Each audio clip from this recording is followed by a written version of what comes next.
Hey everyone, welcome to another Cultivated Culture success story. I have Queen Joseph with me here. Queen, thank you so much for joining me tonight. Thank you for having me. No problem.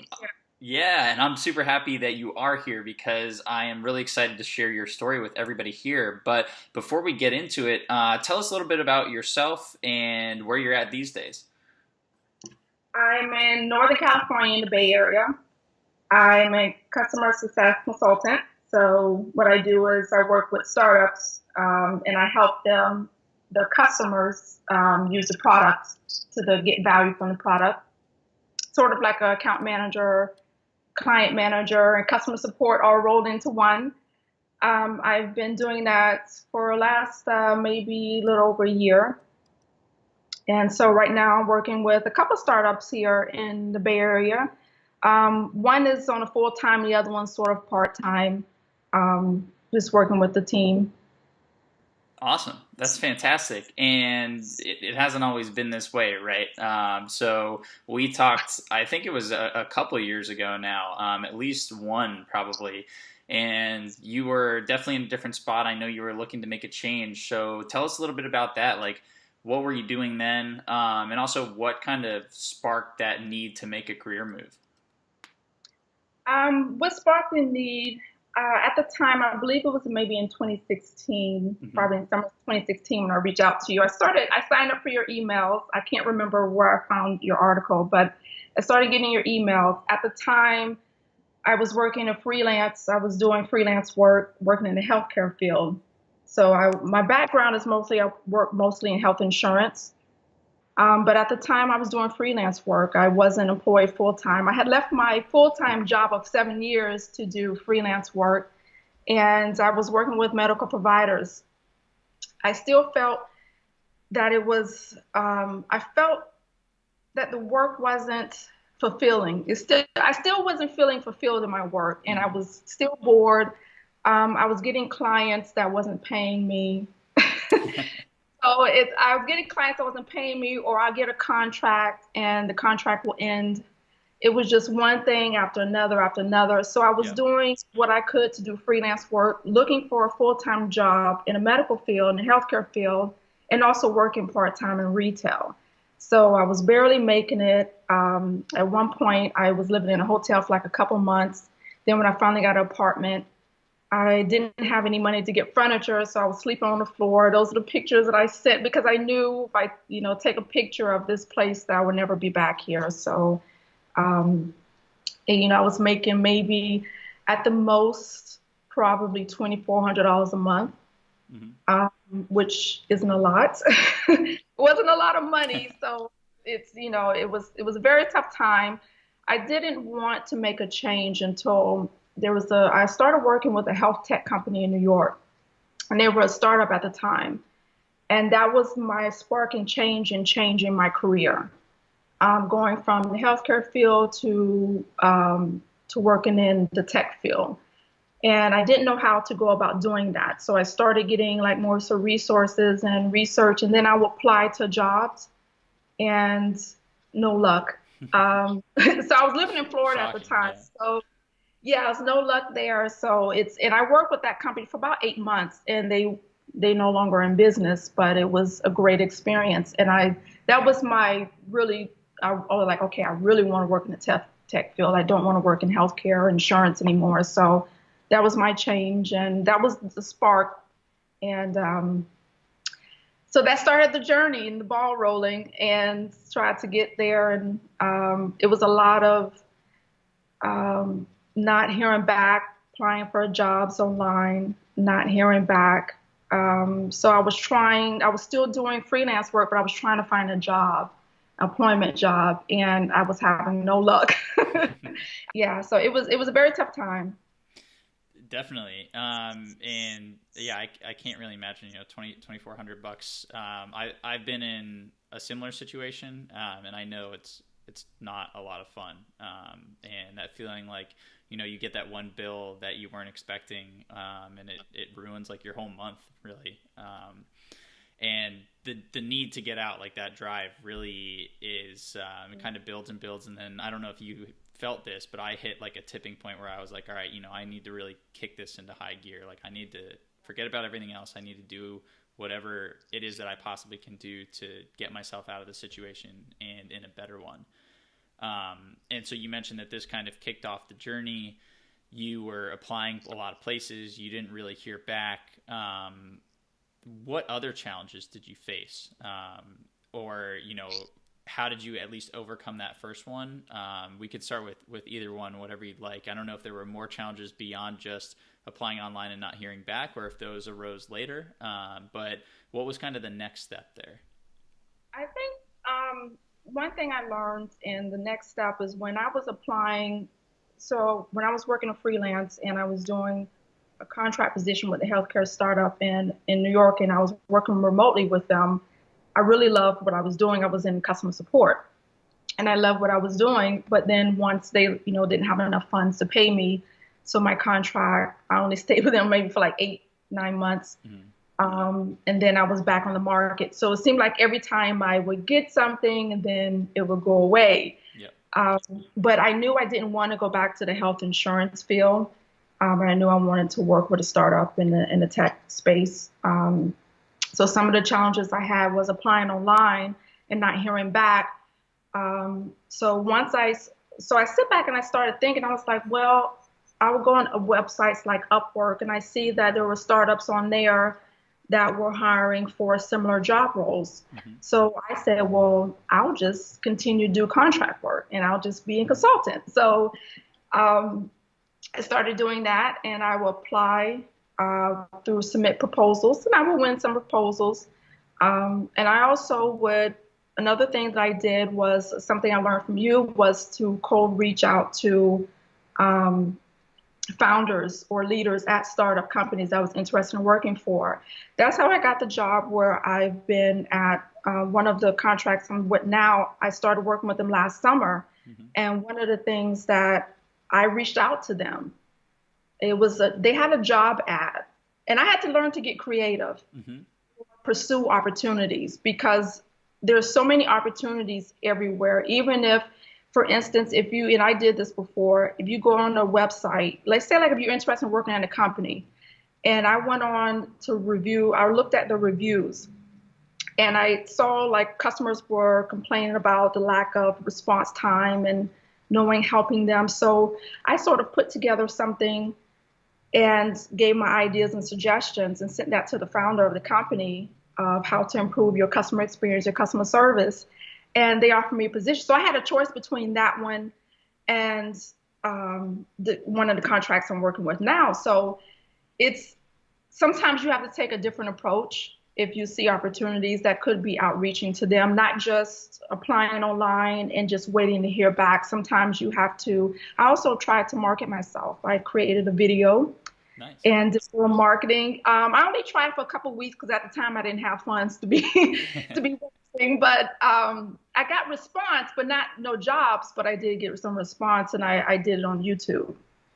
Awesome. So, but how I got where I'm at now is I reached out to. I saw a job ad, and where the company I'm with now, they were looking for someone to do customer success, to manage their customers, to do HR, to do in business operations. So they were looking for 3 different roles in one. And I said to myself, I'll just take the customer piece and offer my service to them.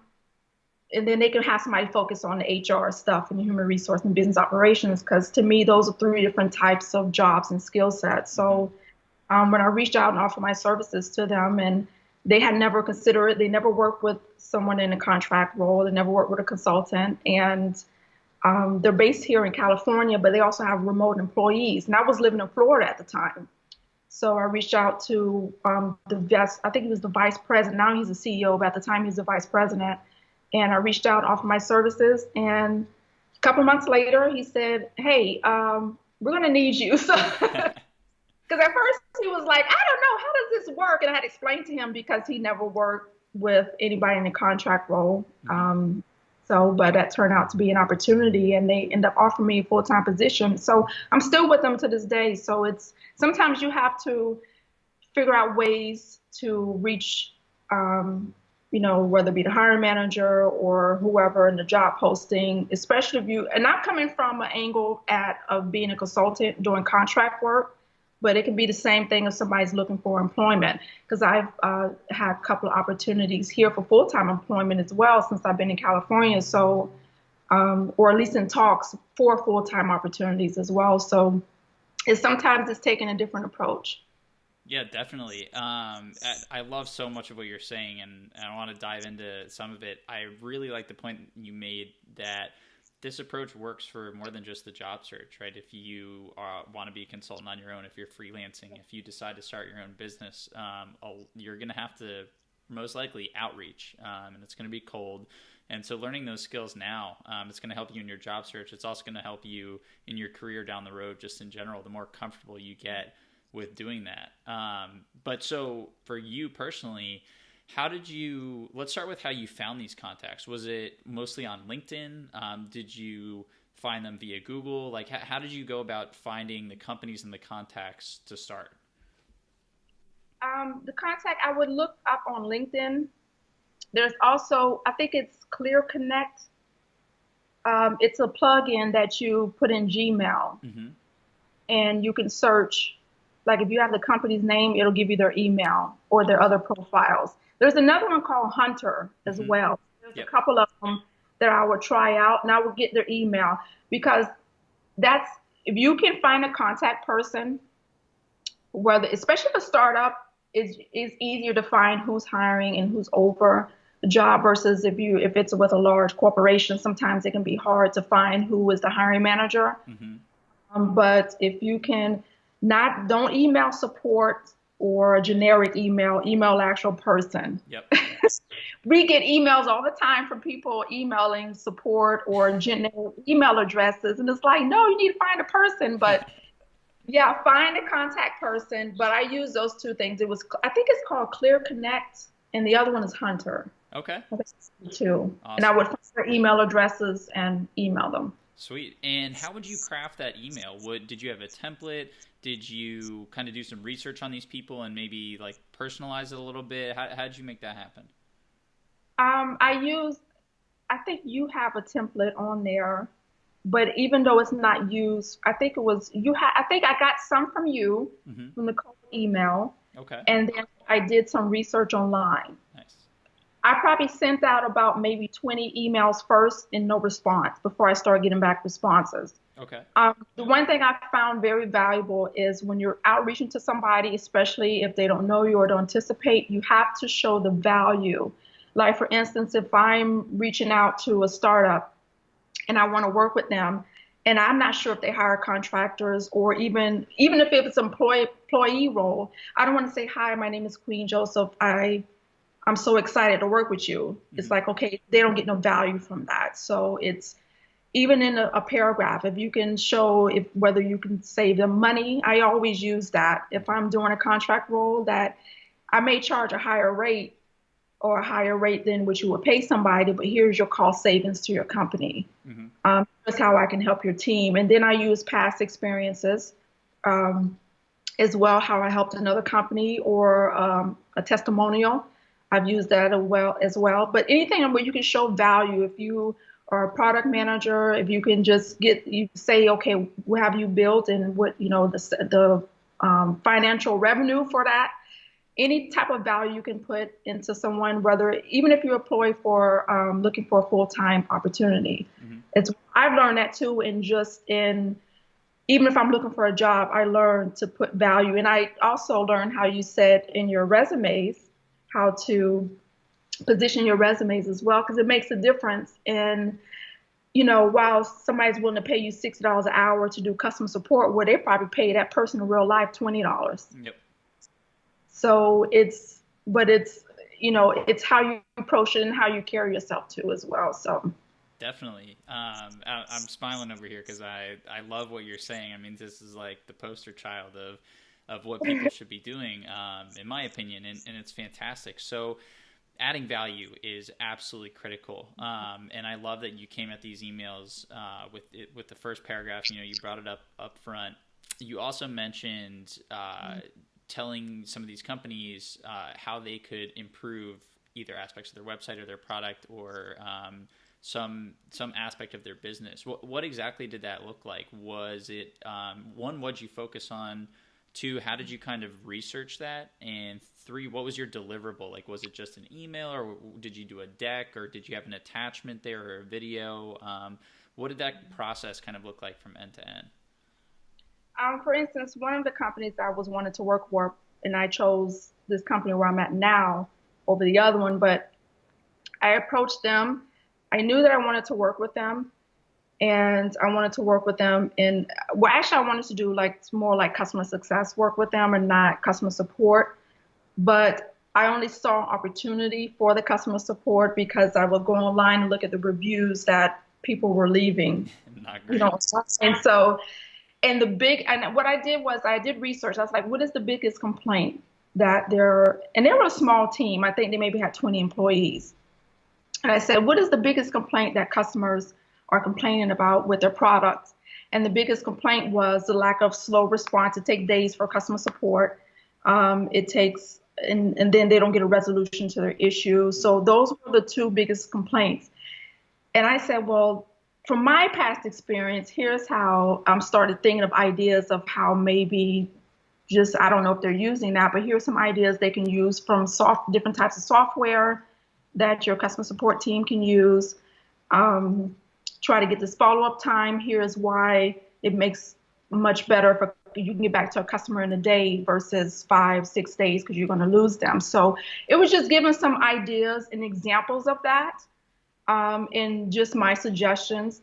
So I started thinking about that in my head, and it was just based on past experience and just saying, okay, this is how they can improve this, and that's how I wanted to approach. How can they improve the customer experience and the customer service? Mm-hmm. So when I reached out to them, well, what I did was I put it all on. I don't know if you're Prezi. Yeah, definitely. I created I used one of their little slides, and I just created like maybe two or three, and slides, and I will put just the information like, here's actually screenshots of customers' reviews, and then it's like, okay, here's my suggestions to improve your customer experience and customer service.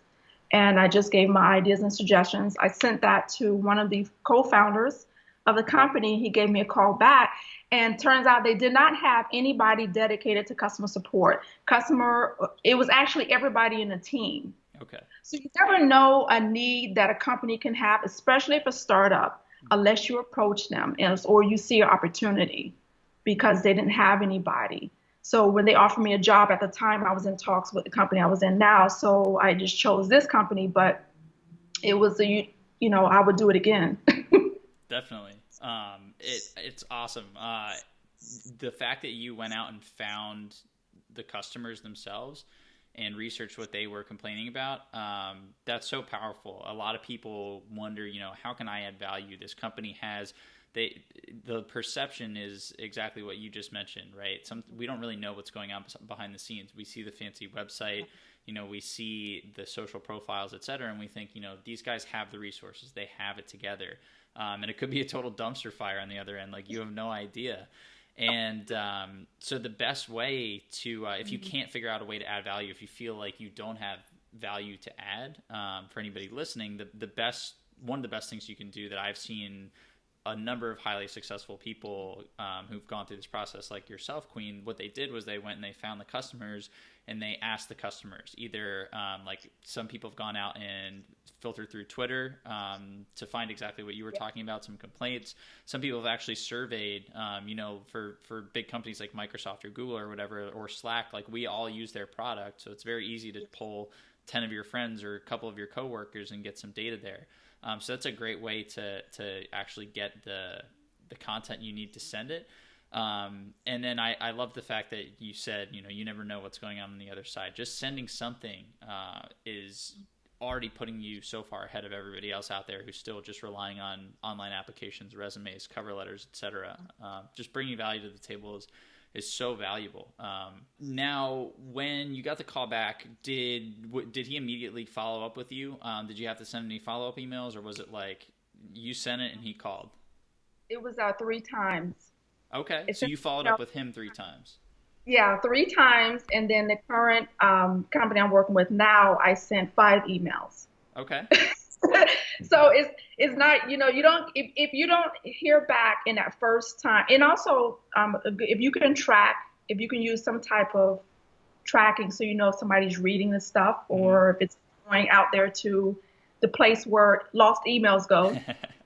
Um, but if you can track it so you know if somebody's opened it, but be persistent, but don't be annoying. Hmm. And I don't like to annoy people. I always used to think like, oh, if I send it, if I send it again, maybe I'll annoy them. But sometimes people got stuff going on in their inbox that you don't know about, and Totally. it's just a matter of just keep trying and keep sending.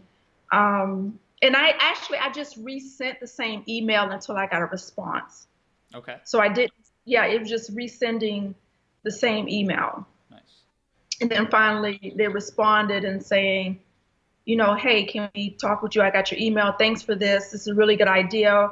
We're looking to build out our customer support team and we don't have anything in place. And then when I talked to them on the phone, it's like, okay, our customer support team is everybody from the engineers to the products. And, they don't have time. And a lot of times they don't know anything about customer service. So it's, and they didn't have a job advertisement for that. They hadn't got to that point yet. So it was, you just, even if you just never know, even if you approach somebody, you just never know. Even if you see a job online and you want to apply to it, it's just having in mind, like, how can I bring some value? The one thing I wish companies would do in their job description, I've only seen this maybe one time, is what a company calls Superhuman. Hmm.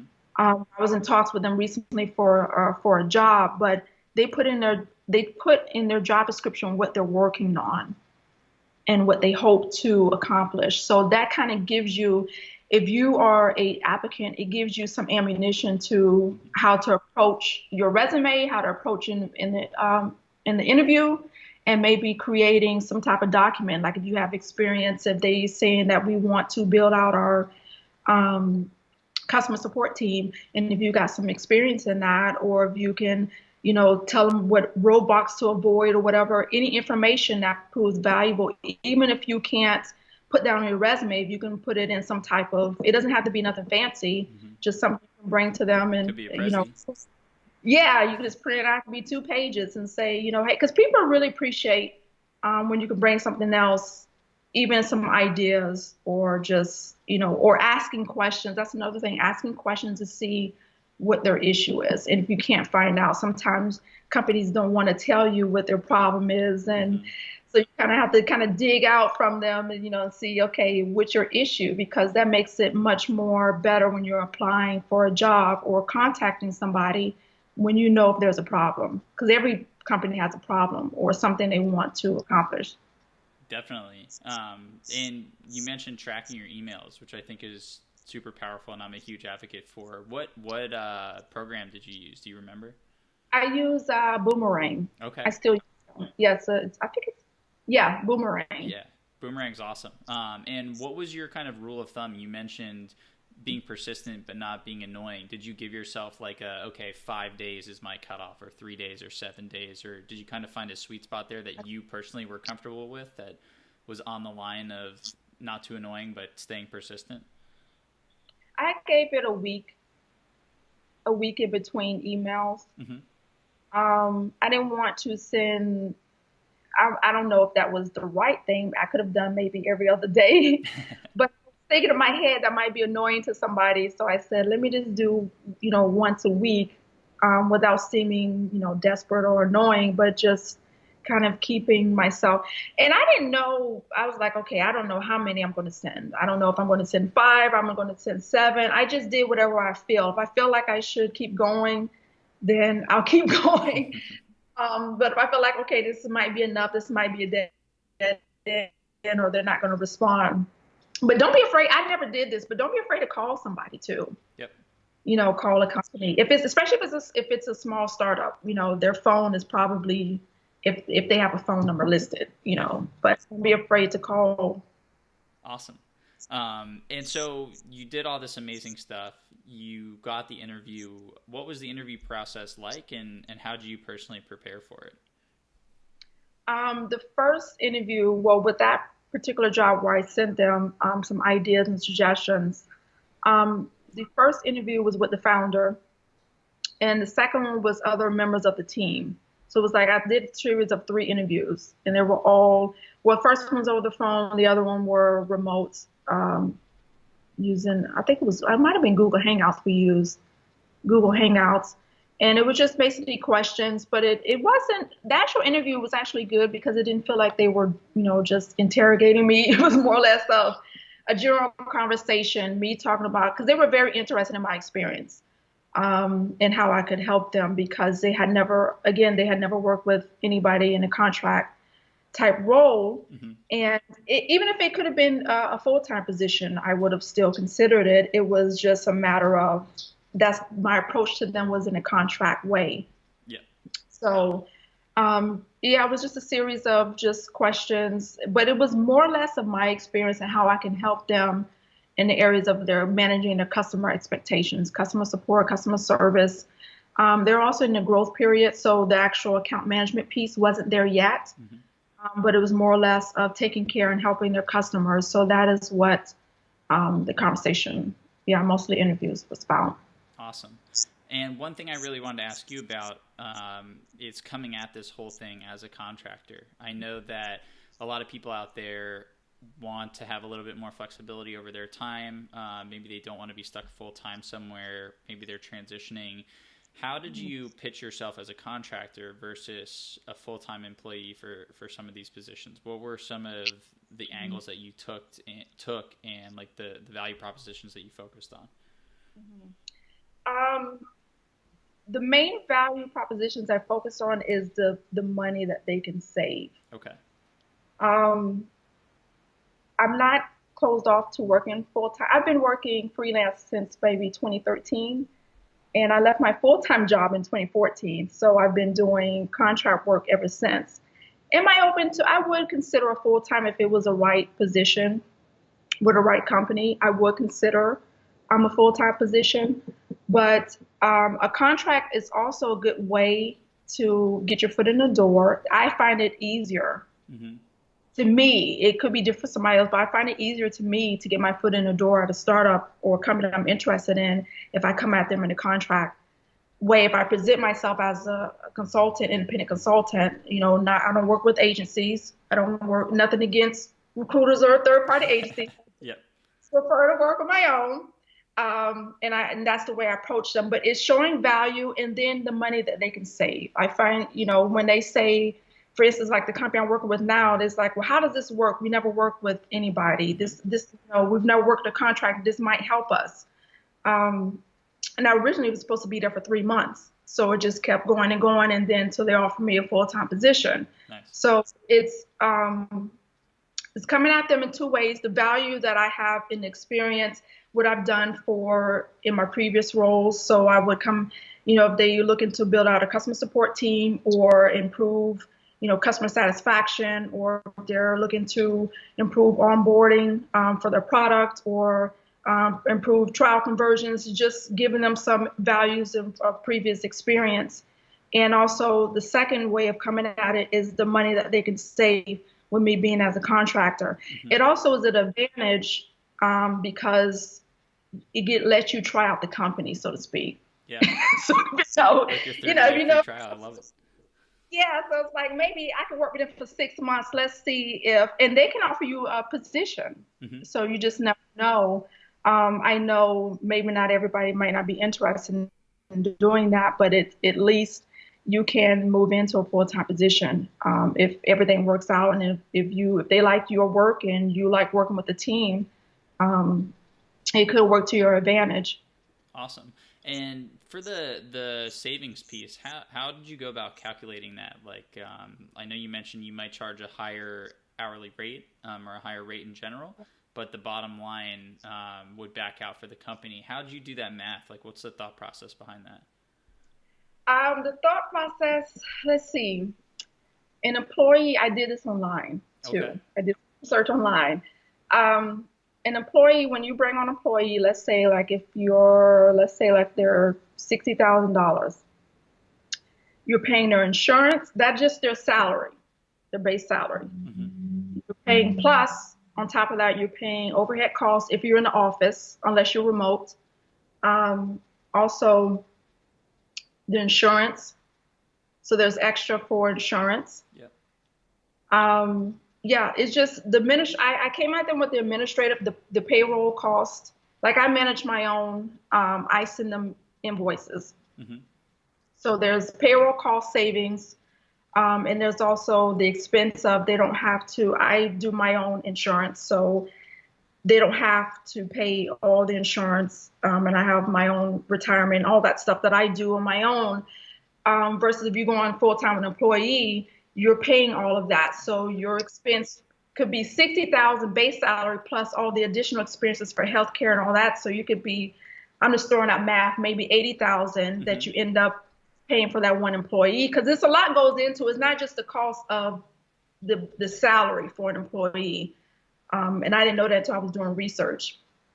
So it's more or less of the additional cost. So when I approach them, it's okay. You can say, and flexibility as well.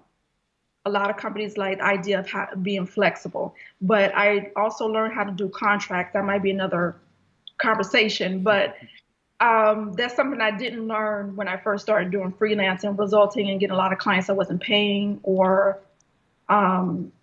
people I wasn't screening people right to work with. So, but yeah, just the cost savings of the payroll costs, the cost of medical, the flexibility. They don't have any overhead costs. I have my own equipment. They don't buy my own computer. If you get an employee, a lot of startups, they give you a computer and all this stuff. So the way I didn't have a specific dollar amount, but I told them the ideas of, okay, this is what you can save. So in addition to adding value to your team and helping your team and your customers, also you're getting the flexibility of, let's say, like if you need me for 6 months, because there are certain contracts I don't do anything less than 6 months. Yep. So you say, okay, you do me, let's do 6 months, and then you save this amount of money. You just pay me just the hourly rate, or if you negotiate an hourly rate or a certain flat fee, or a monthly rate, is however you negotiate your rate. But the cost savings is more of the administrative, HR, the equipment, and also the healthcare expenses. Definitely. And thanks for laying that out, because that's kind of where I thought you were going with it. But for everybody listening, it's nice to hear the specific things that you thought of, and the fact that a lot of it came from research. I'm always a big fan of really diving in and fully understanding what you're getting into.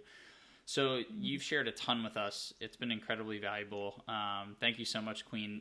If you had one piece of advice for everybody listening out there who is not in a place that they want to be, and they're trying to make that career move, they're in the job search, they're getting a little bit frustrated, what's your number one piece of advice for those people that they can take action on today to help them achieve their goals? The biggest advice I can see, at least tell somebody, is, to me, it became so much easier when to me, it's 90% mental and 10% the action work. Mm-hmm. And what I mean by that is I was in such a bad spot where I was feeling bad for myself. I didn't know what I wanted to do. I knew what I didn't want to do. And I didn't know, wasn't charging my worth. And I think the biggest thing for people is to forgive yourself for all the mistakes that you think you made. I was like, okay, I left a job of 7 years and here I am, doing contract work. Who does that? Or but I actually love what I'm doing. And even if I was doing it for a full-time employee, it's just finding what you like to do and what you're good at. I know that I love working with people and helping people and solving problems. But if I'm staring at spreadsheets all day, that kind of bores me. Yep. But if I'm interacting with people, I come alive. So I had to find work that aligns with what I'm good at and my personality and the lifestyle that I wanted. And that's number one. And then also forgive yourself. If you feel like you're stuck in your job and you don't like your job, don't hate yourself for it. That's actually a blessing because it gives birth to new ideas, to where you go next. The third thing is to focus. Focus, focus, focus. Don't be distracted of where you're at, in your job, your situation, whatever it is. Just focus on what you want, and make the goals to get there. The action, everything that you do, just like you said, everything you do should be okay. Is this towards my goal? And write down your goals. I was sleeping on the floor. I wrote down my goals in my bathroom where I saw them every morning, and also on the wall above where I slept. And that was my goals that I wrote out. I sent you a picture of, and I said, these are my goals. And I didn't worry about how I was going to get there. I just knew that it was going to happen. Um, yeah, but find work. Don't be afraid to do things differently. I know a lot of job career resource people on LinkedIn, everybody else tell you to fill your resume with keywords. That's fill your LinkedIn profile with keywords. That's the only way you're going to get a job. And I'm here to tell you that all of my best jobs and experiences have been when I stepped outside of the box. And don't just rely on you doing your resumes and submitting stuff to the black hole and then waiting on it. You keep going until you get a job offer.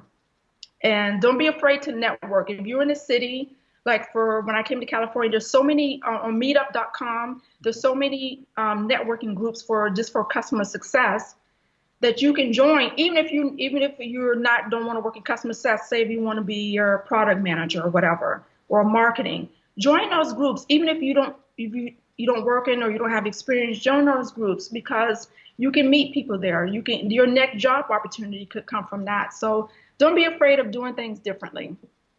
Awesome. That's like a 5-for-1 value deal right there. I love it. That is fantastic. But it's hard to narrow it down to one, but it's like all of them together. It's doing all those things together, and just really don't be afraid to do things. But my number, if I had to sum it up in one, is don't be afraid to do things differently. Yep. That's it. I like that one. That's my favorite too. I think thinking outside the box, stepping outside of the norms, what everybody else is doing is always good. So Queen, thank you so much for joining me tonight. I really appreciate it. And thank you for sharing your story, your knowledge with everybody out there. I know it's going to help people benefit. And we'll talk to you soon. All right. Thank you. Have a good night. You too. Take care. Bye.